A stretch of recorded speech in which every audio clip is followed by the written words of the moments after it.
where we have a situation where somebody mentions something, and instead of looking at the stark reality, are they killings? Yes. We spend time debating whether it's genocide or not. When I think we should have put ourselves together, face the stark reality that is the killings, and find out how we can organize diplomatically and everything, how we can be helped.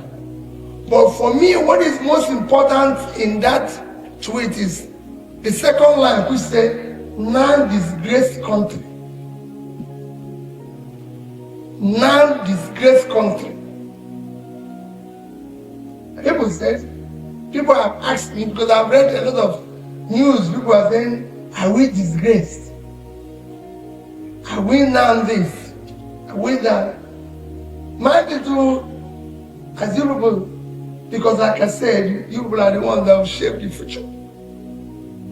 It's a question we need. As a philosopher, one thing that is central in philosophy is that unexamined life is not worth living. You must go back to yourself and ask yourself. So somebody asked me that question, said, non-disgraced country. I said, what are you talking about, non-disgraced country? What is wrong in it? Why is it that anytime people make comments, instead of looking inward, we're looking the other way around? You are a country with the highest number of 4 people living in one country. 130-something million. You've even gone beyond where a combined combination of the 2 biggest countries in the world, which is India and China put together, nearly 3 billion, you have more people living in poverty than 2 of them combined. And you're worried that somebody called you now disgrace. Why don't you look back and know where there's anything that's causing you disgrace behind you? You're a country where you have 20 million people, children out of school. No other country. And you're not worried that somebody called you non-disgraced. We've overtaken India, 7 times our population in infant mortality, and you're worried that somebody called you non-disgraced. You're one of the hungriest country of the world. Even Ukraine at war dashed you grain to fight hunger, and you're saying non-disgrace. Why don't you look back and know whether there's a disgrace behind you that you can deal with? You're one of your safest places to live in. And that's what I want you people to look at when you read this. It's not about, because some of us, often when we say, even people say, oh, you're demarketing the country. It is not demarketing, to tell the truth. So I urge you, you have what it takes to start getting us politicians to start thinking differently. It's not as if we don't take steps that are not good. Yeah, there might be steps we're taking that are good. Nobody says everything is bad. For example, we remove subsidy. That is a good decision. We've unified the currency. That's a good decision. But for God's sake, you cannot do this too, because you've seen World Bank now and said Nigeria took this decision.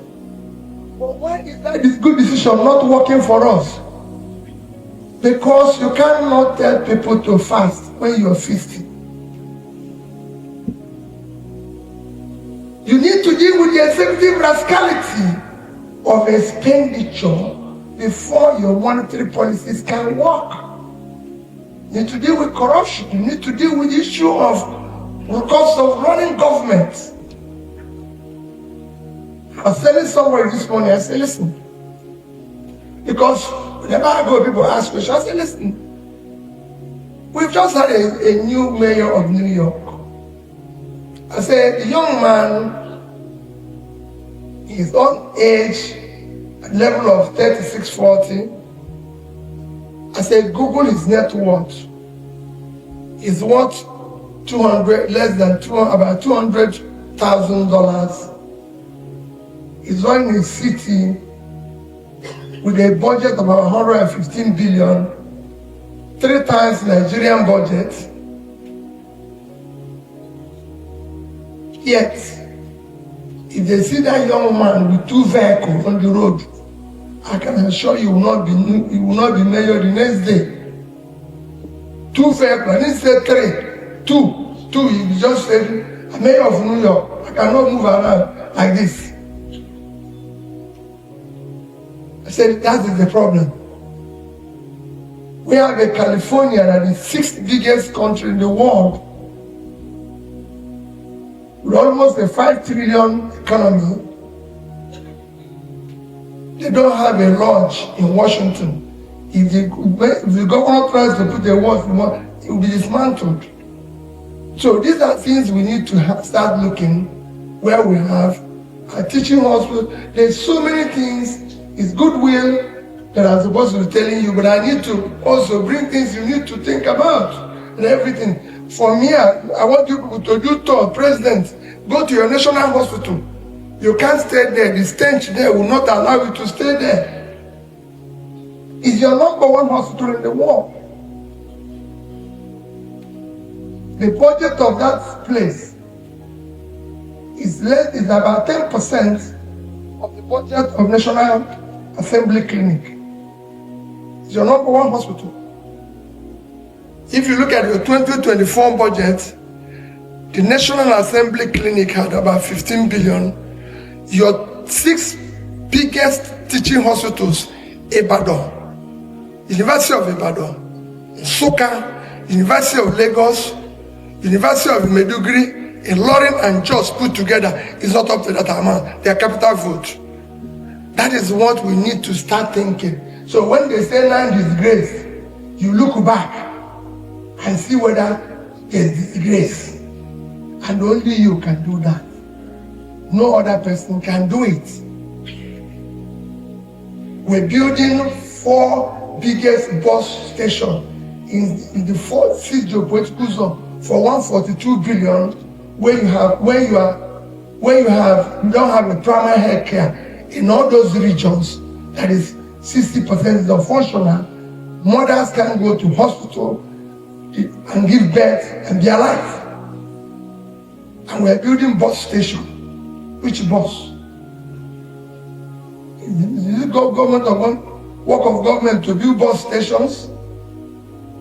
So we can go on and on, but my dear people, I wish you people well in your discussion. Oh, please know that we have a country. We need to deal with this country. We need to ask ourselves questions like remove subsidy. Where is the savings of the subsidy? Where are the gains of it? Where is it impacting? Despite the fact that we remove subsidy, we borrowed more money. And all this borrowing, like I asked a few days ago, and they said I'm not advising the young ones very well. Go and check the Euro bonds we're issuing now. They are 1948, 1949, 1951, 1952. I'm definitely sure people like me will not be there. It's our children that will pay it. And so what are we investing that they will use to pay it when it matures? Nothing. Because we are eating that money. This is time for everybody to finally, please, we are in democratic dispensation. You have to be the voice of opposition. I'm happy, I must thank you people for inviting us, because we were never invited. So it is the first time, so I must thank you people for the opportunity to even say hello.